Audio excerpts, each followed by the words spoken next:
C'est pas de la blague quand vous avez un président de la République qui dit qu'il va envoyer du monde au sol, alors que tous les autres disent on le fera pas, mais tous les autres disent il faut armer.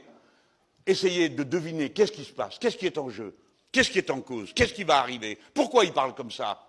Il parle pas pour rien dire, il parle parce qu'il sait où il va. Et ils sont tous autour en train d'aboyer. Oui, il faut préparer nos efforts pour produire plus de buts, nani, nanana, et c'est l'économie de guerre. Vous avez entendu le mot économie de guerre? Ils l'ont dit 10 fois. L'économie de guerre, c'est la trouvaille géniale du capitalisme. Parce qu'on peut acheter des montagnes de choses qui ne servent à rien, puisqu'on les détruit aussitôt, qui ne servent qu'à tuer des gens. Mais des gens, hein, ils se reproduisent tout seuls. Hein. Il n'y a pas besoin qu'on travaille pour ça. Voilà. Et donc, l'économie de guerre, c'est produire plus, avoir un marché fixe dont les prix sont garantis, et faire payer tout ça par la masse de la population. Voilà ce que c'est l'économie de guerre.